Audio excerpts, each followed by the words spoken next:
हमको बुलाते थे, जैसा जैसा डिक्टेट करते थे वो मैं करता था। इशारा साफ है कि किसी भी पाप के लिए मैं जिम्मेदार नहीं। जो कुछ भी पाप हुआ है वो उद्धव ठाकरे के संज्ञान में हुआ है, उसके बेटे आदित्य ठाकरे के संज्ञान में हुआ है, शरद पवार जी के संज्ञान में हुआ है, अनिल देशमुख के संज्ञान में हुआ। अनिल देशमुख इसलिए कि एनसीपी के वो नेता भी हैं और वो उस वक्त के गृह मंत्री भी थे।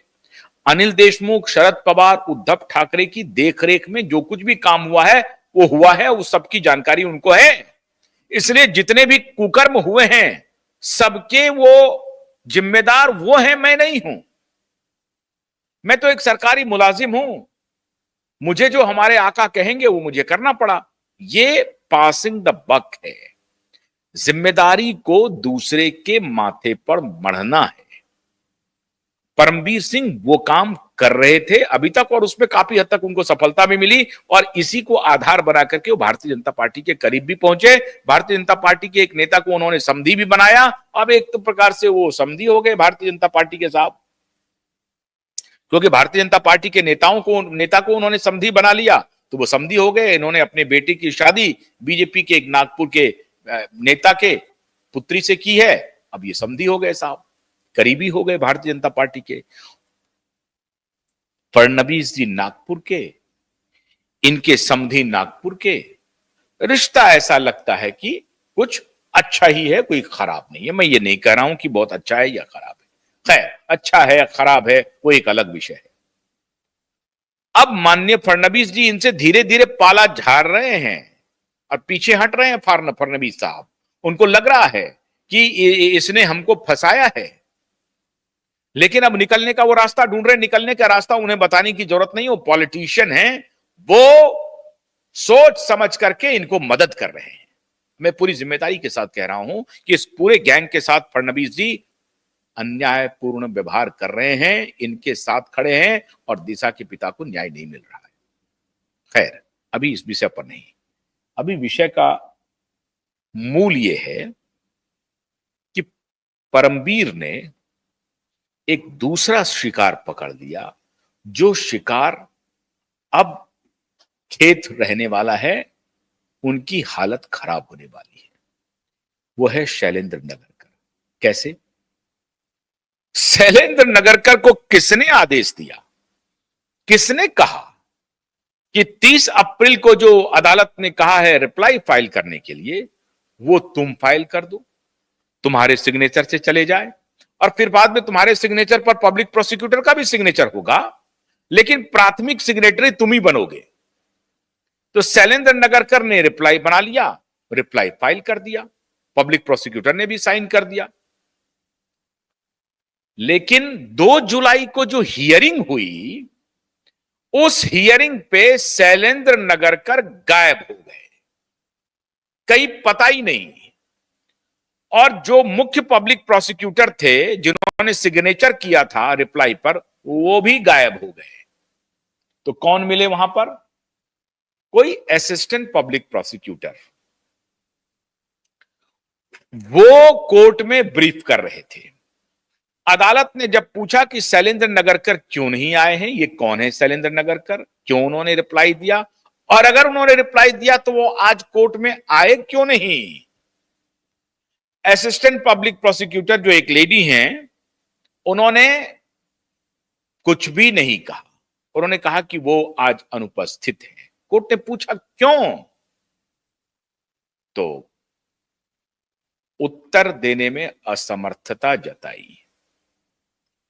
उन्होंने कहा कि ये अभी अगर वो नहीं आएंगे तो मैं अभी हियरिंग शुरू कर दूंगा इस पूरे केस की। आप चाहते हैं ये? उन्होंने कहा कि नो मिलॉर्ड, अभी मैं इसके लिए तैयार नहीं हूं, हमारी टीम अभी तैयार नहीं है। तो कोर्ट ने सख्त लहजे में कहा कि अगर नहीं है वो, उनको किसने कहा था कि ये रिप्लाई फाइल करो? ये 2 जुलाई की बात बता रहा हूं, किसने कहा था? कोई पता नहीं। पब्लिक प्रोसिक्यूटर भी जो सीनियर थे वो भी नहीं। अब वो हो सकता है कहीं और व्यस्त हों, तब तक इनका समय आ गया या वो भी बाद में आ भी गए हों, तब तक सुनवाई निकल गई हो, लेकिन जवाब संतोषप्रद नहीं आया। और जब संतोषप्रद जवाब नहीं आया तो जो उन्होंने एफिडेविट देखा, उस एफिडेविट पे उन्होंने डिफेंस के वकील से पूछा कि ये इन्होंने एफिडेविट फाइल किया है, आपका क्या कहना है? तो डिफेंस के वकील ने कहा कि मिलॉर्ड 30 अप्रैल का ऑर्डर पढ़ लिया जाए। 30 अप्रैल के ऑर्डर में तो इनको रिप्लाई फाइल करने का ऑर्डर ही नहीं है, माननीय अदालत का है। और उसके बाद फिर मैं यह बात आपको बता चुका हूं कि किस प्रकार से कोर्ट आग बबूला हुआ, कैसे गुस्से में आया। अब वो तारीख आ रही है 16 जुलाई की। 16 जुलाई को शैलेंद्र नगरकर को रिप्लाई फाइल करना है कि आपने किस कैपेसिटी में अदालत के हाई कोर्ट की अवमानना की है। शैलेंद्र नगरकर के खिलाफ क्या होगा केस?